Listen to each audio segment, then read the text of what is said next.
Nessa aula, você vai aprender óptica. Eu sou o professor Carlos Wainardes e trago agora 5 exercícios para você sobre óptica. E por quê? Porque você não deve fazer resumos se você quer aprender física. Você deve resolver exercícios, muitos exercícios.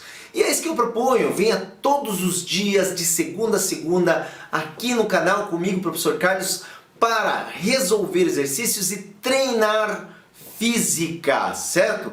Então, treinando física é assim que você vai obter alta performance. Vamos ver então agora os 5 exercícios de hoje? Numa certa hora do dia, os raios do Sol incidem sobre um local plano com uma inclinação de 60 graus em relação ao plano horizontal. A partir dos dados informados na tabela acima e considerando a altura da árvore, 42 metros, é correto afirmar que a sombra projetada pela árvore é D. Então, nessa questão aqui, nós temos a árvore e os raios do Sol, eles projetam sobre o solo uma sombra que faz um ângulo de 60 graus com o solo. Nós temos aqui um problema de princípios de óptica, mas na matemática é um problema de geometria. Nesse caso aqui, que informações nós temos? Nós conhecemos a altura da árvore, que é 42 metros. Nós consideramos que procuramos essa distância S. E observe que aqui é muito importante perceber que esse desenho está em perspectiva, mas o ângulo entre a árvore, que é vertical, e o solo é um ângulo reto, 90 graus. Então, pelas relações que nós temos um triângulo retângulo, nós temos o cateto oposto e o cateto adjacente. Isso aqui nos lembra da tangente. Logo, a tangente é o cateto oposto pelo cateto adjacente. A tangente aqui é de 60 graus. Então, o cateto oposto é 42 e essa é a nossa incógnita. Observe que, desse modo, então, substituindo a tangente 60, vale raiz de 3, que é 42 sobre S. E aqui nós podemos fazer uma inversão, de modo que S é 42 sobre raiz de 3. Fazemos aqui a racionalização dessa raiz. Observe que ficamos com S igual a 42 raiz de 3, que multiplica tanto o numerador quanto o denominador por raiz de 3. Nesse caso, apenas lembramos que raiz de 3 multiplicado por raiz de 3 seria raiz de 9, que dá 3. Então, temos 42 raiz de 3 sobre 3. Fazendo a divisão, chegamos em 14 raiz de 3 metros, o que vemos na alternativa D, que é aqui a sombra projetada, então, nesse problema. Considere as proposições sobre a luz e assinale o que for correto. Primeiro, quando um raio de luz segue uma trajetória num sentido qualquer e é refletido por um espelho plano, o raio refletido seguirá a mesma trajetória do raio incidente. Então, nesse primeiro item, observe aqui, nós temos um raio que incide sobre um espelho plano, ele bate aqui na face refletora, e aqui está, então, o raio refletido. Observe que, interpretando o texto, ele fala que o raio refletido seguirá a mesma trajetória do raio incidente. Para seguir a mesma trajetória, ele teria que voltar sobre ele mesmo, uma vez que a gente bate numa superfície refletora e o raio volta. Como ele não volta sobre ele mesmo, e sim ele volta simetricamente em relação a essa norma ao espelho, a primeira afirmação nós vemos que ela é errada. A segunda diz que os raios luminosos são independentes entre si, por isso podem cruzar-se sem que suas trajetórias sejam alteradas. Isso aqui é uma lei da óptica, em que raios de luz, eles passam um pelo outro sem que haja interferência nenhuma. Então, após o cruzamento, eles seguem suas trajetórias como se nada tivesse acontecido, e realmente isso é verdadeiro no item 2. E terceiro, no vácuo a luz se propaga em linha reta. Terceiro, a luz sempre se propagará em linha reta, seja no vácuo ou em qualquer meio material. Então, essa afirmação também é verdadeira. Note que ficamos aqui com a letra C, 2 e 3. Em um laboratório de óptica, um estudante observa um pedaço de papel em um aparelho e o vê como vermelho. O estudante, então, conclui. Primeira afirmação. O papel pode ser branco e pode estar sendo iluminado com uma luz vermelha.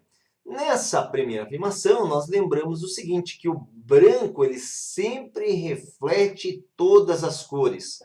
Portanto, se esse papel branco estiver sendo iluminado com luz vermelha, ele estará refletindo a luz vermelha e nós vamos enxergar então esse papel na cor vermelha. Logo, a primeira afirmação ela é correta. A segunda afirmação diz que o papel pode ser verde e estar sendo iluminado com luz vermelha. Aqui é importante lembrar que uma cor reflete a própria cor. Então, observe, o que eu estou querendo dizer é que o papel na cor vermelha vai refletir o vermelho e absorve as que são diferentes. Então, se o papel for verde e for iluminado com luz vermelha, ele tem que absorver a luz vermelha. E nesse caso, nós não vamos enxergar o papel vermelho, mas sim preto. Logo, a segunda afirmação é falsa. E a terceira diz que o papel pode ser vermelho e estar sendo iluminado com luz branca. Considerando que a luz branca ela é a combinação de todas as cores do espectro, então, nessa luz branca, o que acontece? Todas as cores, senão o vermelho, estariam sendo absorvidas e apenas o vermelho formador desse espectro da luz branca estaria sendo refletido e, nesse caso, a gente enxerga esse vermelho refletido, portanto, verdadeira. E 1 e 3 sendo verdadeira, a gente vê que a resposta correta é a letra D. De um ponto A situado no mesmo nível da base de uma torre, o ângulo de elevação do topo da torre é de 20 graus. De um ponto B situado na mesma vertical a 5 metros acima, o ângulo de elevação do topo da torre é de 18 graus. Qual a altura da torre? Dados, use as aproximações, tangente de 20, 0,36 e tangente de 18, 0,32. Então, observe que nós temos a torre sendo observado o seu topo de duas alturas diferentes dos pontos A e B, com 5 metros de diferença entre elas. Nesse caso, vamos considerar aqui para o ângulo de 20 graus. Então, nós temos a altura H e essa distância do ponto A à torre, que é ΔS. Observe que, como aqui nós temos um triângulo retângulo, H é o cateto oposto e ΔS é o cateto adjacente. Dessa forma, podemos usar tangente. Tangente do ângulo é cateto oposto sobre cateto adjacente. Observe que o ângulo aqui é de 20 graus, então tangente de 20 é H cateto oposto sobre ΔS. Como a tangente de 20 é 0,36, então chegamos a ΔS, isolando ΔS, H sobre o valor da tangente, que é 0,36. Agora, nós vamos considerar para o ângulo de 18 graus. Observe que agora a altura ela é descontado os 5 metros. E nós temos aqui essa distância também, ΔS, e novamente usaremos tangente. A tangente do ângulo, cateto oposto pelo cateto adjacente. Observe que aqui, agora o ângulo é de 18 graus, por isso tangente de 18.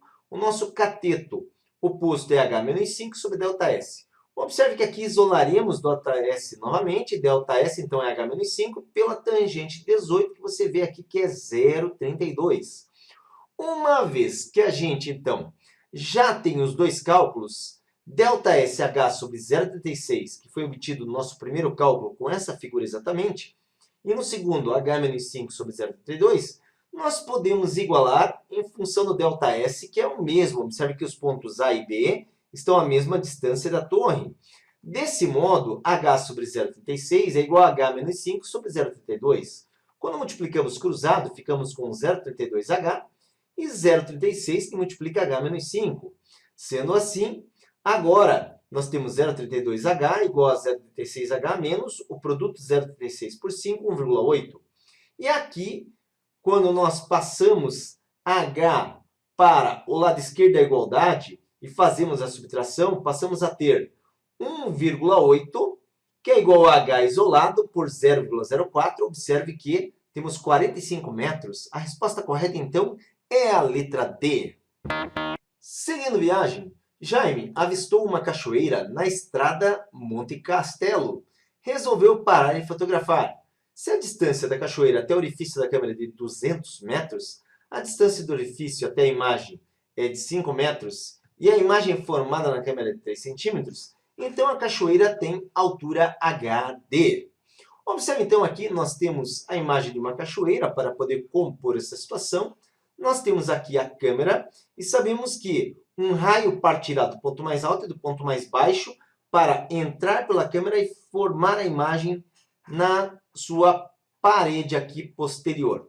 Então observe os raios e observando essa figura, então nós temos aqui triângulos semelhantes, onde o primeiro triângulo nós destacamos a altura H, que é a altura da cachoeira, e essa distância D até a entrada da câmera. Na câmera nós temos aqui então esse triângulo, que é semelhante ao triângulo avermelhado aqui, em que nós temos a profundidade da câmera Dzinho e a altura da imagem formada H. Observe que nós podemos dizer que H está para D, assim como Hzinho está para Dzinho. Então, isso aqui funciona com razão e proporção.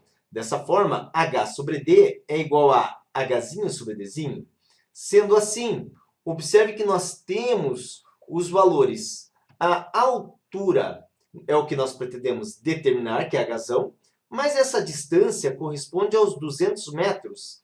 Nós temos aqui 5 centímetros, que é a profundidade D, e a altura da cachoeira formada no fundo da câmera, 3 centímetros. Só lembrando que nós temos que trabalhar aqui, né? Vamos colocar numa única unidade. Dessa forma, nós temos H sobre a distância D da cachoeira até a entrada da câmera, que é 200, 0,03 sobre 0,05. Desse modo, fazendo a multiplicação cruzada, nós ficamos com... Ou melhor, aqui foi passado apenas o 200 multiplicando 0,03, que dá 6. Fazendo essa divisão, chegamos em 120 metros, o que temos na letra B. E você viu então 5 probleminhas de óptica. Sempre a gente traz problemas diferentes a cada aula. Mas não faça resumo, venha treinar aqui. Se você gostou, deixa um like para nós. Você pode compartilhar também com seus colegas. Mas sempre venha então para que a gente possa resolver exercícios e você estar muito bem treinado para ter uma grande performance. Agradeço por você ter assistido esse vídeo e te encontro no nosso próximo vídeo.